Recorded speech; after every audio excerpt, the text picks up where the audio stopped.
Most really good magic tricks leave people mystified, but there's usually some conceivable explanation. With this, there's no explanation possible whatsoever. And you convince a friend that you're somehow able to pass your unbroken solid arm through a steel pole. There's a classic routine in magic, first published by Corinda, and it's called The Powers of Darkness. Now, a lot of magicians have used this on stage, this principle, and often what they'll do is they'll use it in a way that the audience can see and they're in on it. They sort of deceive one person on stage while everybody else gets a laugh and that kind of thing. Well, here's the way to apply it, and I think it's frankly maybe the most effective way, not on stage, not even during an official magic show, but you do this one-on-one with a friend in the street. That's what makes this absolutely impossible.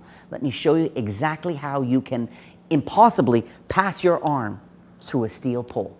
Chris, would you help me out here? Round of applause for my brother, Chris Mayhew. Hey, man. Okay, so let's say you got a buddy in the street and you kind of stop him, about 2 foot away from a pole. It can be a light pole, it can be a sign, whatever you want. You say, hey, can I show you something kind of crazy I'm working on? It's not a card trick. Can I try something? He says, sure. You say, let's try this. And what I want to do, I want him to have this experience. Hold my fingers. Okay. Hold as tightly as you can. Without letting go, I want you to close your eyes now. I'm going to freak you out. On the count of 3, something crazy is going to happen. And the effect I want to create is this. 1, 2, and 3. And when he opens his eyes, he sees impossibly the pole has come between us. I've passed my arm through. So how do we do it?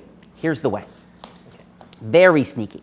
I say, look, I'm going to show you something kind of strange here, like this. And I don't make any reference to the pole. I just say, let's try this. Now, this is all about tactile, about the sense of touch. And you can feel when I touch you here, and when I touch you here, and when I can touch you here. You can feel that. What I'd like you to do is close your eyes really tight. Okay. So he closes his eyes. I immediately separate my thumb and my finger, my index finger, and I say, you can still feel my fingers, right? And he can. His eyes are closed. I bring it around. And then I say, now I want you to hold, and I'm going to bring these 2 fingers, I'm going to separate from the sort of the bullhorns position. I say, go ahead, grab both my fingers. So his impression is from the time I was tapping his shoulders, going down his arms, he never, ever stops feeling my fingers. It's sort of physical memory gets planted. Then I secretly take a big step to one side. He still thinks I'm directly in front of him, and I go, hold on tight. 1, 2, and on 3, I change my position like this. So he feels this yank, even though now I say, open your eyes. He opens his eyes and say nothing, do nothing, just stand there and smile.